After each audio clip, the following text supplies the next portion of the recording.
Hello, everyone. I'm Trylko from the Sons of UCF, joined by Eric Lopez of the Black and Gold Banneret. Welcome to Around the Kingdom. Elo, how are you?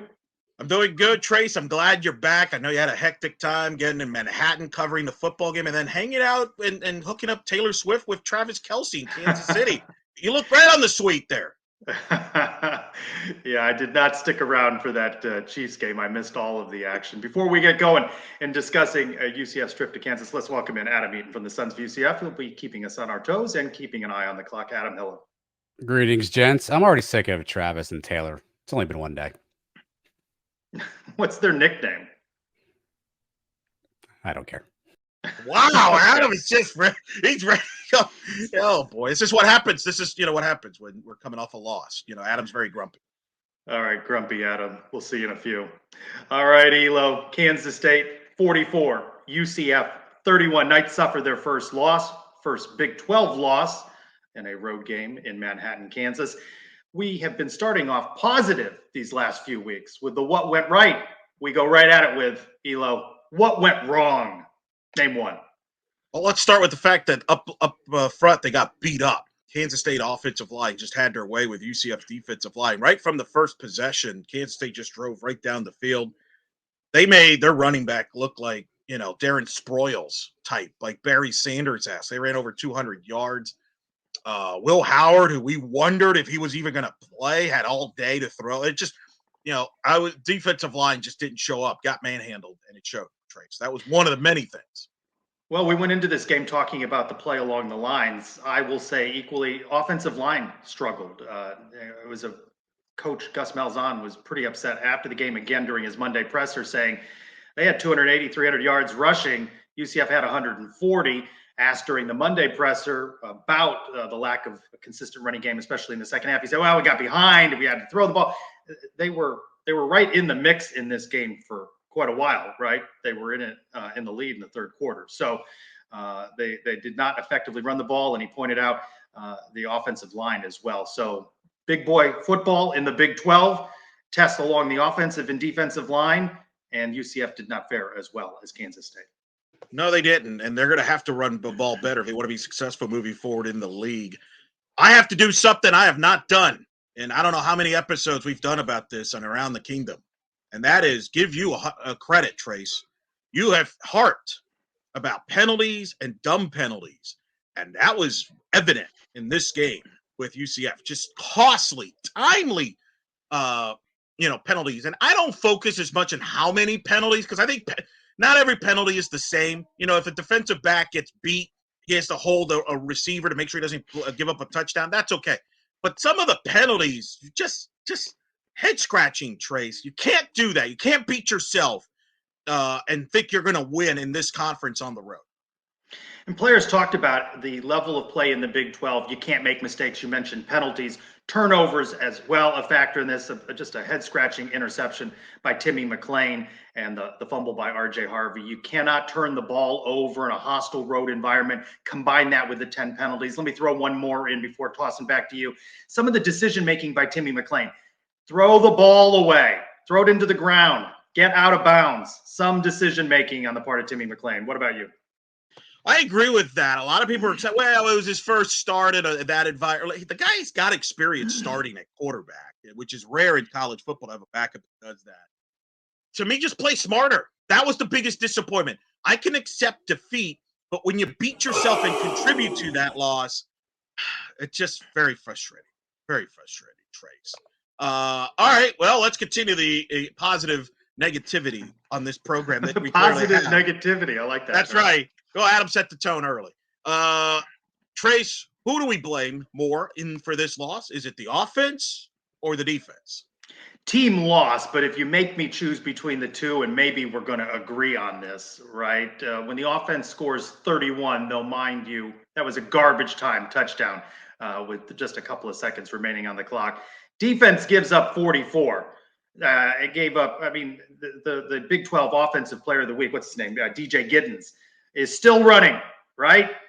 He had all-purpose yardage, both receiving, rushing, the 4 touchdowns. Defense wasn't stopping him.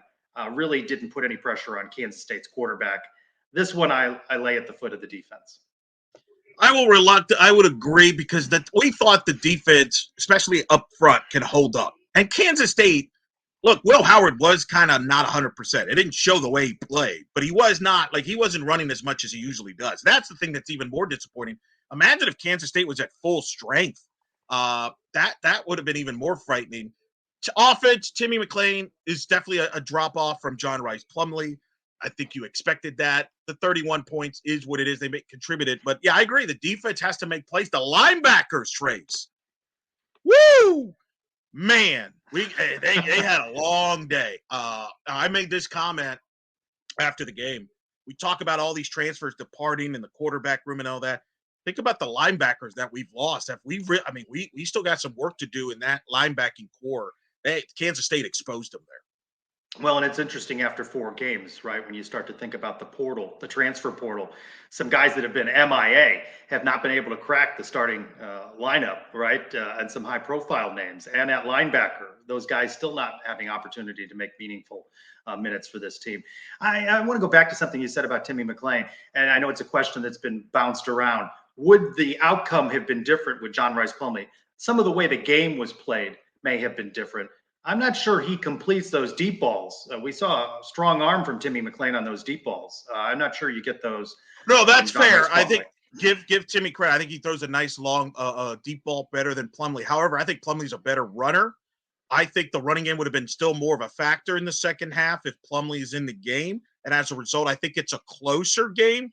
I still think Kansas State wins because I don't think the defense ever – I think Kansas State really the only time they stopped themselves – they really stopped themselves. I don't remember UCF really feeling confident they could stop them.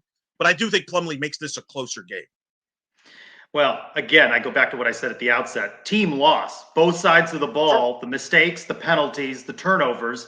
There's really no surprise why they come out of Manhattan, Kansas with the loss, their first in Big 12 play. And the question then, as we transition, Elo, is this just a blip? They are going to the defending Big 12 champions, or is this a sign of things to come in the Knights' first season in the Big 12? All newcomers, BYU, Cincinnati, Houston, UCF, losing in their Big 12 matchups in this week of the season. So blip on the radar, tough environment on the road, the mistakes that cost them, or did you see some things that may be a sign of trouble to come? I do think this is still just a blip, in part because of the schedule. Baylor's got a ton of issues at home right now with their football team. Your Red Raiders just lost their starting quarterback, Trace, with a broken fibula for 6 to 8 weeks. That was announced Monday. I think they're going to struggle in Lubbock. I think that's actually an easier game now for UCF moving forward. Oklahoma State has no quarterback. So I think the schedule will be softer. I mean, you can make the case that Kansas State's the third best team in the Big 12. I'll listen to that. I will share, though, this concern because I said they could win 8-9 games before the season. I had Kansas as a win before the season. I'm not sure they win at Kansas now because I think Kansas is a better offense than Kansas State. They certainly have a better quarterback, and they've got a very good coach. And if UCF continues to beat themselves and not play smart, they may drop a couple of those games that I thought would be victories. So hopefully those mistakes are a aberration and not a trend. If it's a trend, we're in for a problem. And also we don't know when John Rice Plumlee's getting back. I know Gus said on Monday he's ahead of schedule, whatever that, which is good, I guess. But yeah, no, there's concerns. But I'm going to say blimp still a blimp. Well, on that point about the return of John Rice Plumlee, I don't want to get into this. We'll see a couple more weeks before we start to have quarterback controversy talks. If Timmy had gone to Manhattan and gotten the win, I'd like to see what his record is, but you certainly get the feeling Gus is all in on the return of John Rice Plumlee, no matter what Timmy McClain does. But Timmy can make that a little bit more challenging with wins, especially coming up against Baylor. I want to split the difference on this one.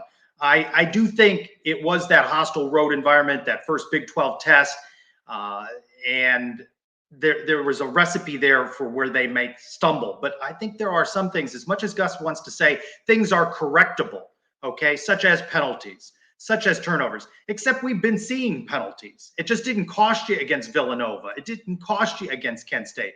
We have seen turnovers. So is it going to be corrected? And I think some of the deficiencies that they tried to mask through the transfer portal, such as at linebacker, I don't know who else are they bringing in. They've jiggered the offensive line. Gus saying during his Monday presser that this is as deep into the season without consistent starting offensive line. So they're trying to find the pieces there. But if they had the answers at linebacker, they would have those guys in there, right? So I don't know that they're going to find those answers, though the schedule does help them. No, you're right. There's flaws. But again, I think the schedule is doable. And hopefully we're going to get a better idea this Saturday at home against Baylor. If we see some of these same things, Trace, then it's cause for concern at that point. But we're getting negative here. My goodness, this is for first part of the show. It's been just we've lost all the audience. Everybody's gone. Too much negativity. Let's turn this around. Trace, you were in Manhattan, Kansas. Give us some positives. You were there. Positives, what you saw from the team, and positives from your trip. Let me start with the latter.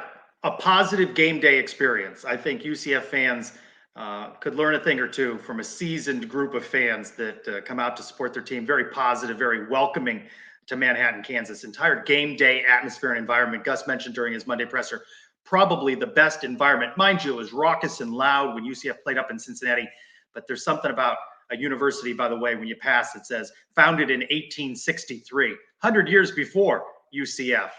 They've been playing football a long time, and they like their sports, and great game day atmosphere. On the field, wide receiver Kobe Hudson, who spoke to the media Monday, another big game, big catches.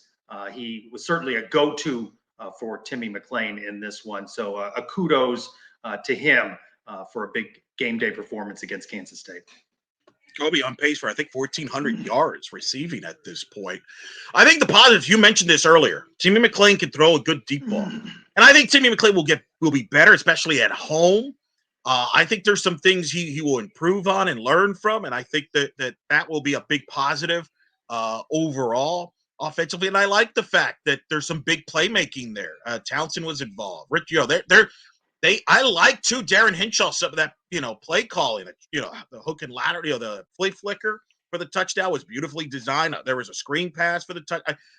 There were positives there that they did very well that I think they can build on, especially at home. I think that is something that I felt encouraged about. Yeah, let me carry that on. We mentioned Timmy McClain and their performance on the road. This was still a team that was in this game with not for the self-inflicted wounds. And you give Kansas State credit for creating problems as well. But they're a good team. And I think fans bought into the hopium a little bit after the 3-0 start. I know you're critical of the schedule. I still think you need games like Kent State and Villanova to help you gel as a team. And they did have the challenge on the road at Boise State. I don't think they were intimidated by that game day atmosphere. By the way, great environment with the students, their student section right behind the UCF bench, and they were loud and heckling of UCF. So I think for a while, UCF showed that they could play in the Big 12. If not for those mistakes, this might have been a bit of a different outcome, no matter who was at quarterback, but you can't make those sorts of mistakes. So I give them credit for being in this game, but you said it at the outset, no moral victories, right? That might have worked when you lost there in 2010, playing close. By the way, 13 years later, outcome worse, by the way. Wow. Would you go back to Manhattan? Would you recommend, if you had a chance, would you go back? Yes. Yes. I know fans circled Boise State, Oklahoma. Good game day experience, good bar scene, good tailgating, good time all around. It's good to know. There we go. You heard it there from Trace. Or traveling. All right, but you've mentioned home, bounce house, yes. Baylor. It's a celebration of that team that won the Fiesta Bowl over Baylor. UCF 1-0 all time against the Baylor Bears. This is a Baylor team that is reeling. 1-3, decisive loss to Texas. UCF established 9.5 point favorite at the outset. This is an opportunity to get your first Big 12 win in what was long ago a sold out bounce house. It's a must-have. It's a must-have because Baylor's got a lot of issues. They got blown out by Texas. I mean, they've had some injuries. They've got issues at quarterback. I think some fans have turned on Dave Aranda. They're struggling. You're UCF. You got to win this game because if you do not win this game, Trace, you got to go to Kansas. Okay, then you got Oklahoma on the road after a bye. What I'm saying, if you lose this game, Trace, this could start to unravel. That's the difference. When you're in these type of leagues like the Big 12, and it can unravel like that. It's not like the America where you could suffer a loss and you got a couple gimmies. This is a game you got to have it. This crowd should be electric.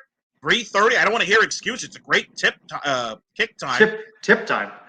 I'm thinking of it sports. The broadcasters, well, maybe they won't be there, but still. Are they planning? Do we know yet if the broadcast crew is at this game? It's on No, they're FS1. not going to be there. No, right? it's FS1, and it's the unofficial UCF broadcast team of FS1 of Eric Collins and his boy there, Gardner. They're back doing the UCF Baylor game. They've done every FS1 game. My goodness. I don't know what the story is there. They should know UCF very well by now. They should have the pronunciations down for all the names, right? They should be comfortable. I don't know if they have all the bounce house down since they haven't actually been in the stadium yet. But, look, this is the game, Trace. Would you not – I mean, you were in Manhattan, so maybe it was different for you.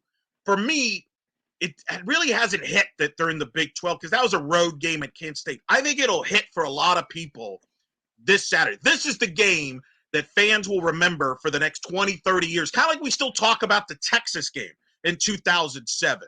And it has to be a win. I don't want to know what the mood will be like if it's a loss. So they need to win this game because I think this is the game that people will remember down the road. I like you, Eric Lopez, putting it as a must-win game in Week 5. Looking back, by the way, I don't recall your projections, but I had them 3-1, losing at Kansas State. Yep. Now, in fairness, I thought they'd lose Baylor and Oklahoma State at home. I think that's different now. I look at those as wins, but I saw a win at Kansas that I don't see now. I still have them at 7-5. I'm not going to waver off of that, no matter who's at quarterback or what's going on with the team. I still see 7-5, but I feel much more confident now that Baylor is a win. But how about you? Week 5, a 3-1 Knights team. You're declaring it a must-win. Well, I mean, you could argue it's one of the easier games on the schedule. Like at home, like I've said, you've got to protect your home field. If you want to be successful in the Big 12, protect the home field, Trace. Not in our house. We play on grass, not for clicks. Back in the house now, Grumpy Adam returns. Hello. Before I get Time to the for some silly game. Yes. Yeah, before I get to that, though, Trace, let's talk more about the Sultry Spirit, shall we? If you're looking to add a touch of magic to your next event, the Sultry Spirit can take your party to that next level. Bartenders specialize in creative twists on classic cocktails, making every sip an unforgettable experience. They are a mobile bartending service for all of your needs, whether it's a wedding, corporate event, party, or tailgate. Maybe first Big 12 game. You want to do something special with you and your friends. Maybe give the Sultry Spirit a try. You can find them on Instagram at the Sultry Spirit.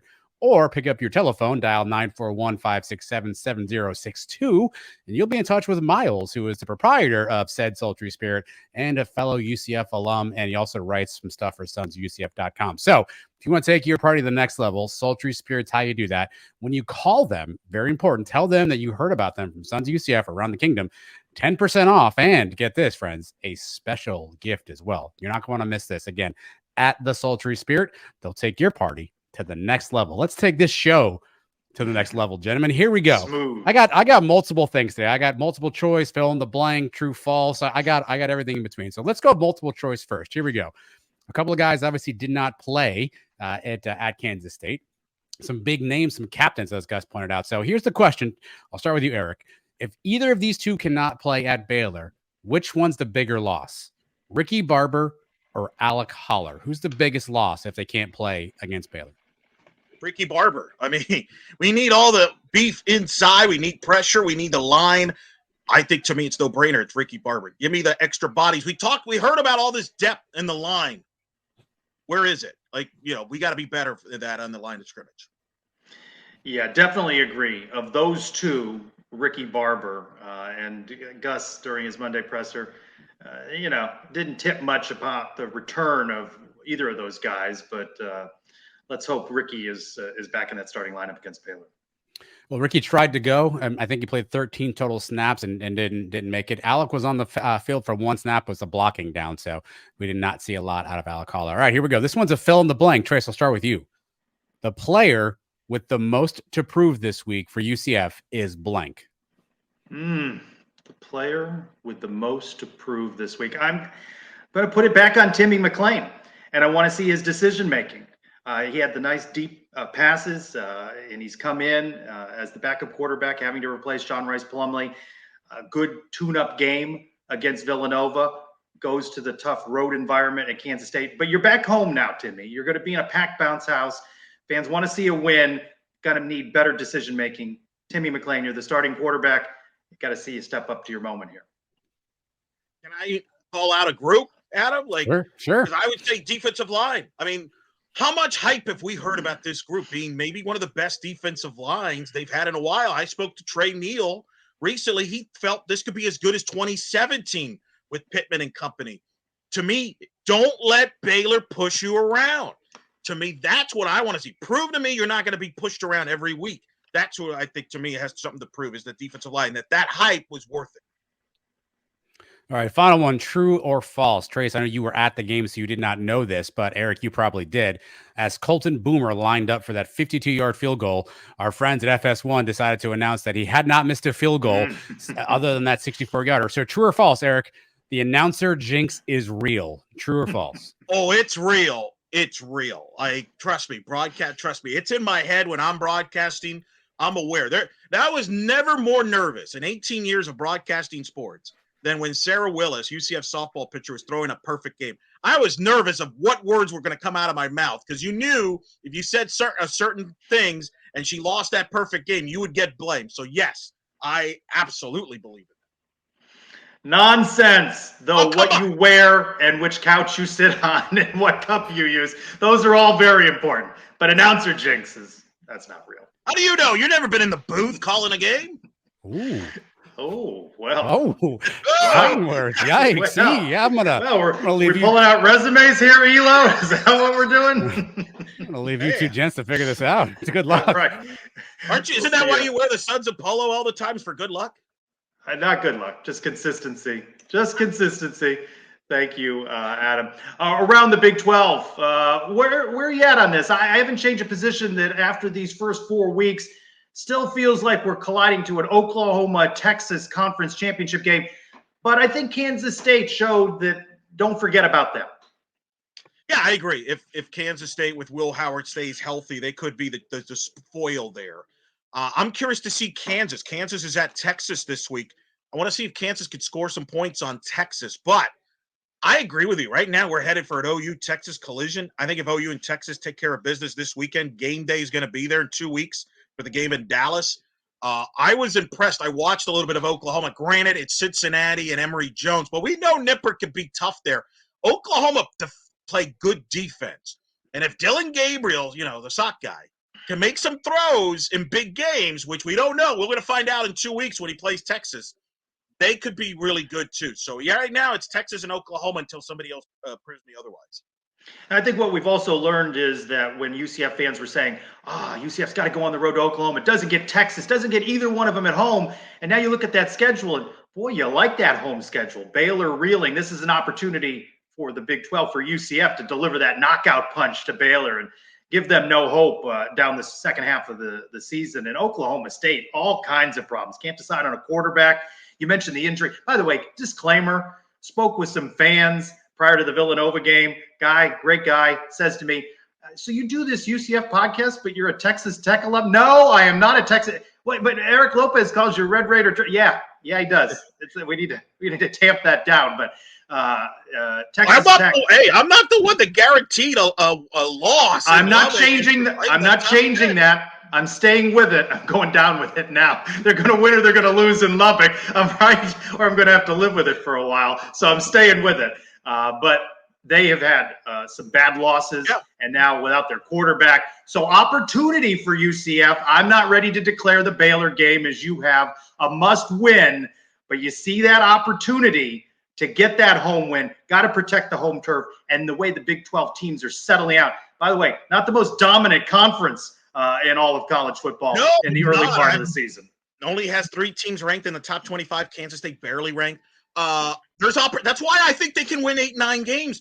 I think they got a favorable schedule, all things considered, in the Big 12. You avoid Texas, who's probably the best team in the league. You do get Oklahoma, but you don't have to go to Provo, for example, to play BYU like some of the other schools.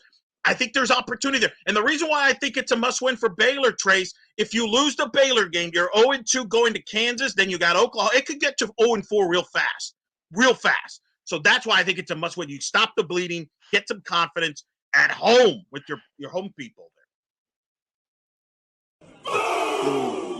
there. Boom. I could see the countdown. Boom. Oh, well, speaking football got a lot of attention this week, but there was another football getting a lot of attention. That's men's soccer. Now they dropped a 1-0 wild finish at Marshall. 1-0. But they're number 2 in the RPI that was released on Monday, the highest for any UCF sports team ever. Meanwhile, UCF women's soccer picks up a win over Kansas to improve to 3-0 on Sunday with a penalty kick in the last 5 minutes of the match. And then volleyball opens 2-0 at Cincinnati. Trace, what's your catches your eye about the Olympic sports? I'm going to name all 3 of them with a strong start and transition to their new leagues. Big 12 Sun Belt for the men. Congratulations to them. Tough to lose on the road, but respect for the UCF program, up to 2 in the RPI. They'll probably tumble a spot or 2 in the polls with that loss at Marshall, but also credit women's soccer, volleyball. They're taking care of business early. Maybe there's a little bit softer part of the schedule. It's going to get a little bit harder, especially for volleyball, but win the games you're supposed to, and then let's see how things shake out. So credit, especially with the transition on volleyball, Todd Dashnay to Jenny Maurer, McKenna Melville having moved on. They're gelling as a team. Going to be interesting to see these teams as they really get into the heart of their conference schedules. Agreed. Women's soccer, by the way, 23 in the RPI that was released Monday. That's very good. Top 16 host. They'll be in the mix for that. Everything's in front of them as far as the Big 12 championship is concerned. You mentioned the second half schedule. Volleyball inside the top 30 as well in RPI. That's good. Again, now their schedule is going to get way tougher as we get later in volleyball. But there's a chance, Trace. Only 2 times ever has UCF women's soccer, men's soccer, and volleyball all made the NCAA tournament in the same year. That happened in 2002 and in 2003. Not saying that's going to happen here, but at least the 3 schools have put themselves in position. And you mentioned men's soccer, the significance of that top 2 RPI. Top 16, you get a bye, you get a host. And then if you're a top 8 seed, you get to host through the Sweet 16. If you're a top 4 seed, you get to host all the way up until the College Cup. Keep that in mind as men's soccer goes. They got to go to Kentucky this week, but they've got a chance to get a high national seed and make a run for the national title in the College Cup, which has never happened in the men's soccer program. And you know what? Credit to students and fans for turning out for these early conference games for all 3 of these sports. There's a big game feel. Maybe it's just the newness of being in these leagues. We all know the significance of the change out of the American, but you feel this. It's just a level of excitement more for these sports, and they're off to a good start. So looking forward to seeing what they do next. It's very interesting, though, with the RPI and their place in the polls. They're making a name for themselves early. Welcome to their leagues, UCF. One more real quick. I watched the Marshall match. I know you weren't. You were busy working. Over 3,000 fans in Marshall. Beautiful facility there. Looked like an English Premier League type of a stadium. Reminded me, Trace, we got a lot of work to do as far as facilities concerned over here. This is true. Let's welcome back in. Adam, what did we get right? What did we get wrong? Give us some facts. All right, here we go. Elo, I think you pronounced it Darren Sproils. It's Darren Sproles. I think you combined Sproles and Spoils together. DJ Giddens, the running back, 293 all-purpose yards, 207 of those on the ground. You mentioned us not being able to stop K-State, 9 of 15 on 3rd down, 1 of 2 on 4th down. Eric, FS1, I don't know why you don't know this already, why it's not burned into your memory. It's Devin Gardner. That is the color analyst on FS1. Also, Eric, I hate to do this to you. Sorry, buddy.